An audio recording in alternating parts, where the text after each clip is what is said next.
इस समय देश भर में एक अलग ही प्रकार की हवा चल रही है। विपक्ष लगातार आक्रांताओं अथवा आक्रमणकारियों का लगातार महिमा मंडन कर रहा है और उन्हें अपना आदर्श बताते हुए उनके नाम पर आयोजित किए जाने वाले विभिन्न जो मेले हैं या फिर उनकी याद में जो बनाई गई कब्रें हैं या मजार हैं, उन सब को लेकर लगातार अपनी आवाज उठा रहा है। लेकिन सीएम योगी आदित्यनाथ ने बहराइच में यह बात क्लियर कर दी कि जो भी आक्रमणकारियों का महिमा मंडन करता है वो देशद्रोही है और महिमा मंडित करना जो कार्य है वो देशद्रोह का कार्य है। और इसी को लेकर पूरी तरीके से समाजवादी पार्टी और विपक्षी दलों में भी हलचल मची हुई है। लेकिन सपा प्रमुख अखिलेश यादव लगातार एक अलग ही ट्वीट, अलग ही राग अलापे जा रहे हैं और अपने ट्वीट्स के जरिए वो प्रेम और सौहार्द की बात कर रहे हैं और उन्हीं के प्रेम और सौहार्द को लेकर जनता भी उन्हें भरपूर मुंहतोड़ जवाब दे रही है। आखिर कैसे अखिलेश यादव को जनता ने एक बार फिर उनके पुराने ट्वीट पर पलटकर जवाब दिया है और उन पर वार किया है, आपको बताऊंगा विस्तार से आज इस स्पेशल कार्यक्रम में। नमस्कार, कैपिटल टीवी उत्तर प्रदेश देख रहे हैं आप और मैं हूं आपके साथ अखिलेश पांडे।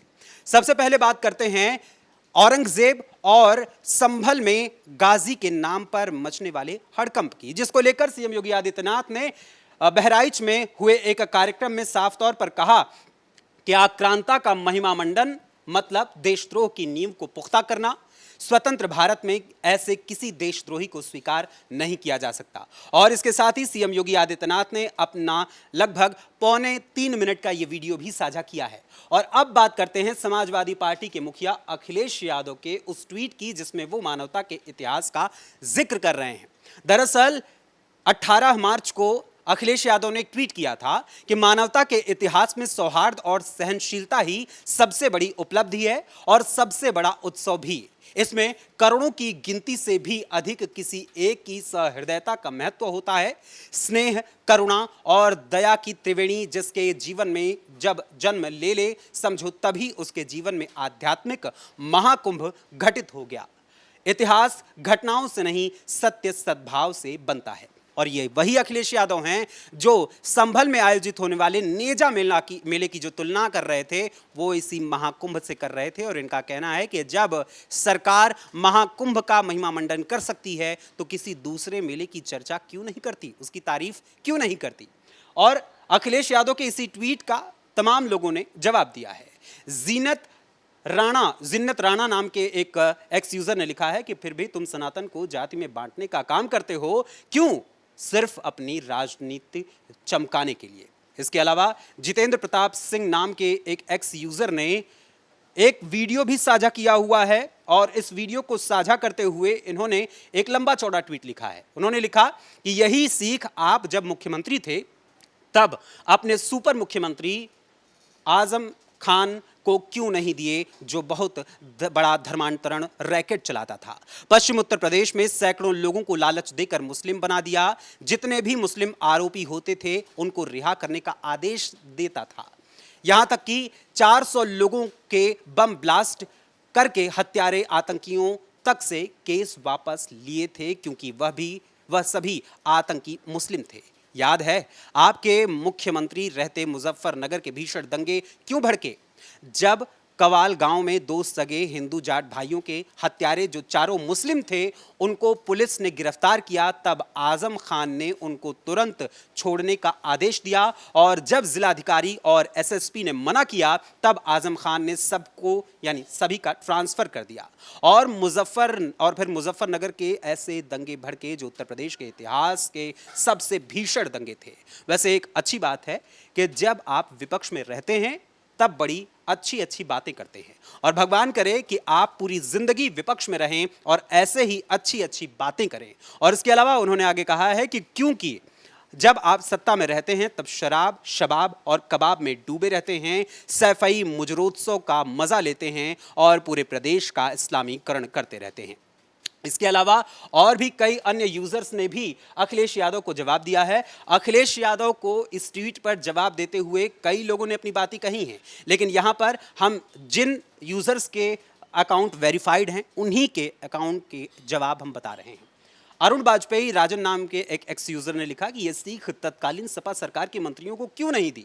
हमेशा सत्ता से बाहर रहोगे, आपकी सत्ता में वापसी असंभव है। इसके साथ ही एक और एक्स यूजर हैं, इन्होंने 2 घटनाओं का जिक्र किया है। यहां मैं इन घटनाओं का जिक्र करना चाहूंगा।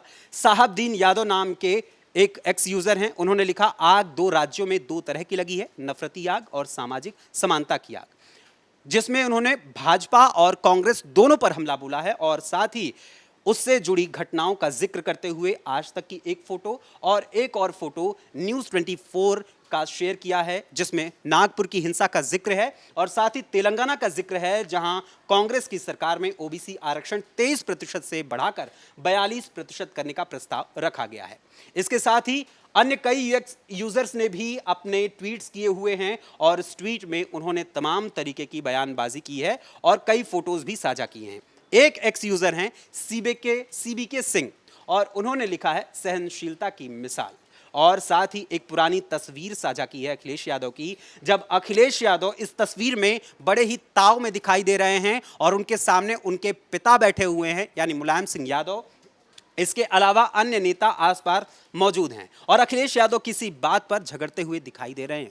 हालांकि ये किस समय की तस्वीर है, इस बारे में तो इन्होंने कुछ नहीं लिखा, लेकिन जिस तरीके से जो ताव दिखाते हुए सपा प्रमुख अखिलेश यादव इस तस्वीर में नजर आ रहे हैं, वो साफ तौर पर जाहिर करता है कि अखिलेश यादव जो लगातार मिसाल देते जा रहे हैं सद्भावना की, वो सद्भावना उनके भीतर कितनी गहरी है। इसके अलावा एक और ट्वीट का मैं जिक्र करूंगा सपा प्रमुख अखिलेश यादव की, और वो ट्वीट है इनका इस बारे में कि वो लगातार जो कन्नौज के सांसद भी हैं, तो कन्नौज के बारे में उन्होंने एक तस्वीर साझा की है, बड़ी खूबसूरत वो वीडियो है और इस वीडियो के ऊपर उन्होंने लिखा शोरगुल होता है नफरतों की दुनिया में, मोहब्बत का जहां तो खुशबुओं सा खामोश रहता है। कन्नौज की इत्र की कहानी कहने वालों को गुलों सा खिला और खुशनुमा महक से भरा दिली शुक्रिया। और इसके साथ ही जब इस पर ट्वीट्स पर रिप्लाई आना शुरू हुआ तो उस पर पंडित नेतन्याहू मिश्रा टीपीएन नाम के एक्स यूजर ने लिखा कि इत्र वाले मित्र के साथ यूरोप की यात्रा का आनंद लेने वाले अखिलेश यादव आजकल काफी याद करते हैं वो दिन जब सपा सत्ता में थी और कन्नौज के इत्र वाले मित्र रुपयों के बंडल छुपा कर रखते थे। और इसके साथ ही इंडिया टीवी का इन्होंने एक वीडियो साझा किया हुआ है जिसमें सीएम योगी आदित्यनाथ का इंटरव्यू चल रहा है। इसके अलावा एक हिंदी की प्रोफेसर है, प्रोफेसर सरिता सिद्ध, उन्होंने भी इस पर रिप्लाई लिखते हुए लिखा है कि नफरतों के सौदागर अब इत्र बेचने लगे, झूठ की महफिल में सच को सेचने लगे, खुशबुओं की आड़ में घोटालों की फसल जनता की आंखों में फिर धूल झोंकने लगे। जो महकते थे कर्म से वो पहचान बने, जो बरगला रहे उनके अरमान जले, सिर्फ बातों में खुशबू हकीकत में सड़ांध, जनता के निर्णय से मिटेगा ये भ्रमजाल। इसी तरीके से जनता लगातार समाजवादी पार्टी के मुखिया अखिलेश यादव पर हमले पे हमला करती जा रही है और अखिलेश यादव अपने झूठे पीडीए का नारा गढ़ते जा रहे हैं, उसे रचते जा रहे हैं और आगे बढ़ने की कोशिश करते जा रहे हैं। और 2027 में जो चुनाव होने वाला है उस चुनाव के लिए अभी से तैयारी में जुटे हुए हैं, तो वहीं दूसरी तरफ भारतीय जनता पार्टी भी अपनी तैयारी में जुट चुकी है। एक तरफ जहां मुसलमानों को एकजुट करके उनके वोट हासिल करने के लिए अखिलेश यादव लगातार एम फैक्टर पर काम करते हैं और इसके अलावा एम वाई फैक्टर को उन्होंने वाई को चेंज कर दिया और उसकी जगह पीडीए को जोड़ दिया। और पीडीए के बाद वहीं दूसरी तरफ बात करें तो भारतीय जनता पार्टी सभी हिंदुओं को एकजुट कर उन्हें अपने पास रखने में लगी हुई है, जिसका परिणाम पिछली 10 विधानसभा सीटों पर हुए उपचुनाव में भी हुआ था। और 2027 में देश की जनता जिस तरीके से पूरा देखेगी कि उत्तर प्रदेश में आखिर क्या होगा और उत्तर प्रदेश की जनता उससे असल में निर्णय लेना है कि 2027 में कौन बनेगा यूपी का सत्ताधीश। फिलहाल इस पूरे मामले पर जिस तरीके से सपा प्रमुख अखिलेश यादव ट्वीट्स कर रहे हैं और उन्हें जनता जवाब दे रही है और सीएम योगी आदित्यनाथ ने आक्रमणकारियों का महिमा मंडन करने वालों को देशद्रोही बताया है, उस पूरे मामले पर आपका क्या विचार है, हमें अपने कमेंट्स के माध्यम से जरूर बताइएगा। फिलहाल अभी के लिए बस इतना ही, फिर मुलाकात होगी किसी और खबर, किसी और मुद्दे, किसी और विषय के साथ। तब तक के लिए नमस्कार।